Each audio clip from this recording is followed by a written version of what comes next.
Hello everyone, welcome to advance study pharmacy. आज हम लोग फिजिकल फार्मास्यूटिक्स में properties of colloidal dispersion discuss करेंगे।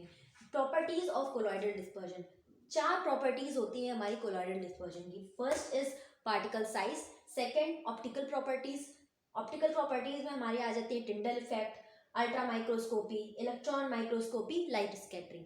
Third is kinetic properties. Kinetic properties में हमारी आ जाती है Brownian motion, dissolution, osmotic pressure, sedimentation, viscosity. Then इसके बाद फिर आ जाती है हमारी इलेक्ट्रिकल प्रॉपर्टीज। इलेक्ट्रिकल प्रॉपर्टीज में electrical Donnan layer, electrical double layer, electrophoresis, electroosmosis, streaming potential, Donnan membrane effect. तो ये हमारी हो गई चार प्रॉपर्टीज। अब ये चार्ट आप लोग इसका स्क्रीनशॉट ले सकते हैं, जिसमें आपको आसानी होगी सारी प्रॉपर्टीज को मेमोराइज करने में। अब इसके बाद सबसे पहली हमारी जो प्रॉपर्टी है वो है पार्टिकल साइज। पार्टिकल साइज हम लोग स्टार्टिंग से पढ़ते आ रहे हैं कि जो हमारा कोलॉइडल डिस्पर्जन का जो पार्टिकल साइज रेंज होता है वो 1 नैनोमीटर से 1 माइक्रोमीटर होता है। क्या होता है? 1 nm टू 1 माइक्रोमीटर। देन इसके बाद जब पार्टिकल साइज को हम लोग को डिटरमाइन करना होता है तो हम लोग बेसिकली जो अल्ट्रा माइक्रोस्कोप होते हैं, अल्ट्रा माइक्रोस्कोपी मेथड से हम लोग क्या करते हैं, पार्टिकल साइज का डिटर्मिनेशन करते हैं। जितना ज़्यादा स्मॉलर पार्टिकल साइज होगा इस रेंज के अंदर, इस रेंज को ध्यान रखते हुए हमें इसका पार्टिकल साइज डिटरमाइन करना है। जितना ज़्यादा स्मॉलर पार्टिकल साइज होगा उतना ज़्यादा वो लार्जर सरफेस एरिया कवर करेगा। देन इसके बाद फिर आ जाता है हमारी ऑप्टिकल प्रॉपर्टीज में। ऑप्टिकल प्रॉपर्टीज में टिंडल इफेक्ट। टिंडल इफेक्ट में क्या होता है कि जब कोई भी एक लाइट पास कर रही होती है, कोई भी एक नैरो बीम ऑफ लाइट किसी भी एक कोलॉइडल डिस्पर्जन से पास करती है, तो उस पार्टिकल्स जो प्रेजेंट होते हैं हमारे डिस्पर्स होते हैं उस सिस्टम में, वो क्या करते हैं, वो दो नेचर शो करेंगे। या तो वो क्या करेंगे, एब्जॉर्ब करेंगे लाइट को, या तो फिर क्या करेंगे, उस लाइट से स्प्लिट होंगे, मतलब मोशन शो करेंगे उस कोलॉइडल डिस्पर्जन में। देन इसके बाद फिर आ जाता है हमारा अल्ट्रा माइक्रोस्कोपी। अल्ट्रा माइक्रोस्कोपी और इलेक्ट्रॉन माइक्रोस्कोपी हम लोग क्या करते हैं, यूज करते हैं इनकी ऑप्टिकल प्रॉपर्टीज जो होती हैं उनको देखने के लिए। लाइट स्कैटरिंग, लाइट को एब्जॉर्ब करेंगे और स्कैटरिंग शो करेंगे। इसके बाद फिर आ जाती है हमारी काइनेटिक्स प्रॉपर्टीज। काइनेटिक प्रॉपर्टीज में क्या होता है, ब्राउनियर मोशन, मतलब जिग जैग मोशन हम लोग शो करेंगे। कोई भी एक पार्टिकल है, वो यहाँ जा रहा है, वो यहाँ पे जा रहा है, यहाँ पे जा रहा है, क्या कर रहा है, वो जिग जैग मोशन शो कर रहा है, तो उसको हम लोग, उसके बारे में हम लोग देखेंगे। देन इसके बाद फिर आ जाता है डिफ्यूजन। कितना पार्टिकल्स जो है वो डिफ्यूज हो रहा है हमारी बायोलॉजिकल मेम्ब्रेन से। इसके बाद फिर आ जाता है ऑस्मोटिक प्रेशर। ऑस्मोटिक प्रेशर, कितना प्रेशर उस पर अप्लाई हो रहा है जिससे वो पार्टिकल्स इजिली डिफ्यूज हो जा रहे हैं, हमारी जो ब्लड स्ट्रीम में आ जा रहे हैं। देन इसके बाद फिर आ जाता है सेडिमेंटेशन, विस्कोसिटी। कितनी विस्कोसिटी होगी या कितना सेडिमेंटेशन रेट होगा जिससे हमारे पार्टिकल्स सेडिमेंट ना हो, कितनी विस्कोसिटी हो जो कि उसको इनहिबिट करे सेडिमेंटेशन होने से। तो ये सारी चीजें हम लोग क्या पढ़ेंगे, किसमें पढ़ेंगे, काइनेटिक प्रॉपर्टीज में। देन इसके बाद फिर आ जाती है हमारी इलेक्ट्रिकल प्रॉपर्टीज। इलेक्ट्रिकल प्रॉपर्टीज में हमारे electrical double layer, electrophoresis, electroosmosis, streaming potential, Donnan membrane effect. तो ये सारी चीजें हम लोग पढ़ेंगे इलेक्ट्रिकल प्रॉपर्टीज में। पार्टिकल साइज में जो कोलॉइडल डिस्पर्जन का जो पार्टिकल साइज रेंज होता है वो 1 नैनोमीटर से 1 माइक्रोमीटर होता है। क्या होता है, 1 nm टू 1 माइक्रोमीटर। जब हम लोग पार्टिकल साइज का डिटर्मिनेशन करते हैं तो हम अल्ट्रा माइक्रोस्कोप इस्तेमाल करते हैं। क्या यूज इस्तेमाल करते हैं, अल्ट्रा माइक्रोस्कोप, या तो फिर ग्रेडेड फिल्टर्स का इस्तेमाल करते हैं। क्या इस्तेमाल करते हैं, ग्रेडेड फिल्टर्स का। डिफरेंट टाइप के ग्रेडेड फिल्टर्स आते हैं, इन सबका इस्तेमाल करके हम लोग पार्टिकल साइज का डिटर्मिनेशन करते हैं। सेकेंड जो हमारी प्रॉपर्टी है वो है ऑप्टिकल प्रॉपर्टी। क्या है ऑप्टिकल प्रॉपर्टी? ऑप्टिकल प्रॉपर्टीज में सबसे पहला जो हमारी ऑप्टिकल प्रॉपर्टी है टिंडल इफेक्ट। टिंडल इफेक्ट जो है वो हमारा आया था 1869 में। कब आया था, 1869 में। इसमें क्या होता है कि जब कोई भी एक बीम ऑफ लाइट किसी भी एक डिस्पर्जन सिस्टम से पास करती है, for example colloidal dispersion system से जब वो कोई भी एक बीम पास करती है तो इसके जो पार्टिकल्स हैं वो डिस्पर्स्ड हो रखे हैं हमारे सिस्टम में, तो क्या करेंगे, वो दो प्रॉपर्टी शो करेंगे। या तो एब्जॉर्ब करेंगे लाइट, या तो फिर क्या करेंगे, स्कैटर हो जाएंगे, स्कैटरिंग शो करेंगे। तो कोई भी पार्टिकल है या तो वो एब्जॉर्ब कर लेगा, या तो रिफ्लेक्ट करेगा लाइट, या तो उसकी लाइट से उस लाइट को स्कैटर करेगा। ये होता है हमारा टिंडल इफेक्ट। तो टिंडल इफेक्ट में जब हमारे जो मेनली लायोफोबिक सिस्टम होते हैं, क्या होते हैं, लायोफोबिक जो सिस्टम होते हैं वो मोस्टली टिंडल इफेक्ट शो करते हैं, और जो लायोफिलिक सिस्टम होते हैं वो निल या फिर बहुत ही ज्यादा मिनिमम इफेक्ट शो करते हैं टिंडल इफेक्ट।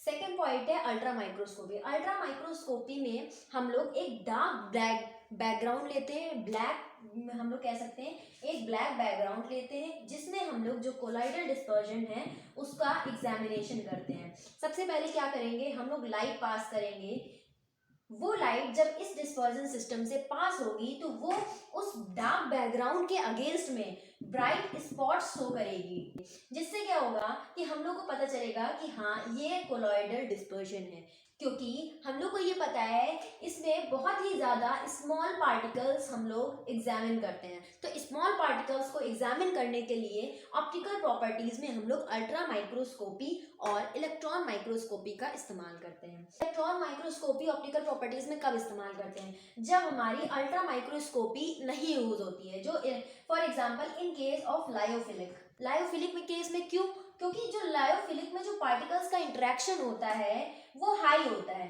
जिससे क्या होता है कि वो जो हमारे पार्टिकल्स प्रेजेंट है वो सॉल्युबल हो जाते हैं, तो इनको डिफरेंशिएट नहीं कर पाते हमारे अल्ट्रा माइक्रोस्कोपी का। तो हम लोग ये कह सकते हैं अल्ट्रा माइक्रोस्कोपी का एक एडवांस्ड वर्जन है इलेक्ट्रॉन माइक्रोस्कोपी। तो इससे हम लोग लायोफिलिक जो हमारे डिस्पर्जन सिस्टम होते हैं, कोलॉइडल डिस्पर्जन सिस्टम होते हैं, उनका हम लोग डिटर्मिनेशन करते हैं इलेक्ट्रॉन माइक्रोस्कोपी की हेल्प से। स्कैटरिंग में क्या है कि कोई भी जब लाइट पास होती है हमारे कोलॉइडल डिस्पर्जन से, तो क्या करते हैं, या तो पार्टिकल उस लाइट को एब्जॉर्ब करेंगे या वो लाइट ही ट्रांसमिटेड हो जाएगी, अनडिस्टर्ब्ड ट्रांसमिटेड हो जाएगी, उस डिस्पर्जन सिस्टम से पास हो जाएगी, क्या हो जाएगी, पास हो जाएगी, जिससे क्या होगा कि वो जो लाइट है, अब ये पार्टिकल्स ने एब्जॉर्ब किया लाइट, तो ये कौन सी लाइट, कौन सी वेवलेंथ की लाइट जो है वो एब्जॉर्ब कर रहा है। फॉर एग्जांपल इसमें अगर हम लोग एग्जांपल से देखें, गोल्ड क्लोराइड जो है वो हमारा डीप रेड कलर की जो लाइट होता है वो पास करता है। देन इसके बाद फिर एक और हमारा एग्जांपल है, सिल्वर क्लोराइड जो है हमारा येलो कलर की लाइट को एब्जॉर्ब करता है, क्या करता है, येलो कलर की लाइट को एब्जॉर्ब करता है। गोल्ड हमारा क्या करेगा, रेड कलर की, डीप रेड कलर की लाइट को एब्जॉर्ब करेगा, और जो सिल्वर है वो हमारा येलो लाइट को एब्जॉर्ब करेगा, क्या करेगा, येलो लाइट को एब्जॉर्ब करेगा।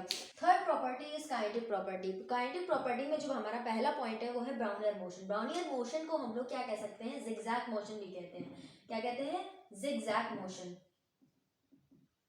इसमें क्या होता है कि कोई जो पार्टिकल्स हैं हमारे सस्पेंडेड हमारे सिस्टम में, वो क्या करते हैं, एक कंटिन्यूअस मोशन के स्टेट में होते हैं, मतलब आ रहे फिर यहाँ पे रहे, तो ये जो कंटिन्यूअस स्टेट ऑफ मोशन है इससे क्या होगा, कुछ पार्टिकल्स आपस में टकराएंगे भी, तो जिससे क्या होता है कि रैंडम बम्बार्टमेंट होती रहती है इस कोलॉइडल डिस्पर्जन में। तो ये क्या करती है, अल्टीमेटली ये जो हमारा सेडिमेंटेशन रेट है उसको स्लो डाउन करती है, क्या करती है, स्लो डाउन करती है।